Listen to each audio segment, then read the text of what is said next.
अध्याय 1 श्लोक 19 सा घोषो धार्तराष्ट्राणां हृदयानि व्यदारयत् नभश्च पृथिवीं चैप्तुमूलो अभ्यनुनादयन्।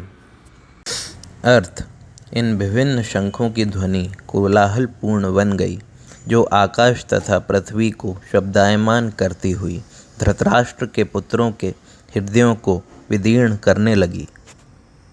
तात्पर्य: जब भीष्म तथा दुर्योधन के पक्ष के अन्य वीरों ने अपने अपने शंख बजाए तो पांडवों के हृदय विदीर्ण नहीं हुए।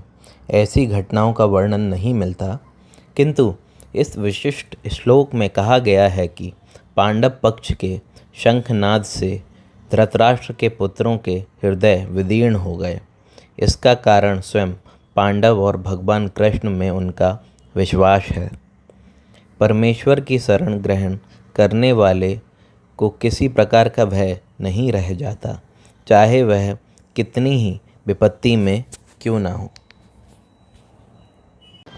अध्याय 1 श्लोक 20 अथ व्यवस्थितान् दृष्टा धार्तराष्ट्राङ्कपिध्वजः प्रवर्ते शस्त्रसमाप्ते धनुरुद्धम्य पांडवः ऋषिकेशं तथा वाक्यमिदामः महीपते।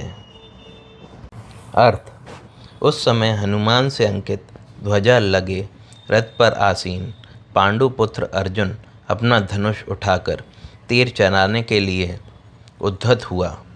हे राजन, धृतराष्ट्र के पुत्रों को व्यूह में खड़ा देखकर अर्जुन ने कृष्ण से ये वचन कहे। तात्पर्य: युद्ध प्रारंभ होने ही वाला था।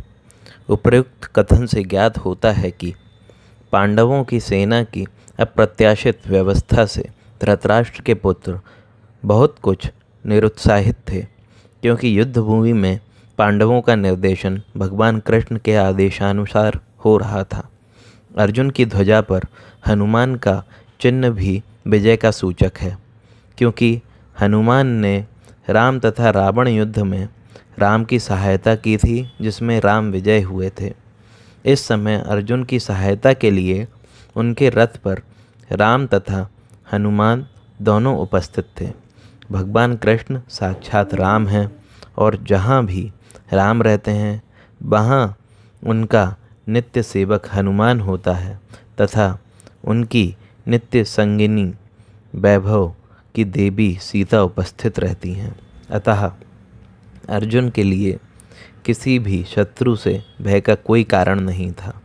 इससे भी अधिक इंद्रियों के स्वामी भगवान कृष्ण निर्देशन देने के लिए साक्षात उपस्थित थे। इस प्रकार अर्जुन को युद्ध करने के मामले में सारा सत परामर्श प्राप्त था। ऐसी स्थितियों में जिनकी व्यवस्था भगवान ने अपने शाश्वत भक्त के लिए की थी, निश्चित विजय के लक्षण स्पष्ट थे।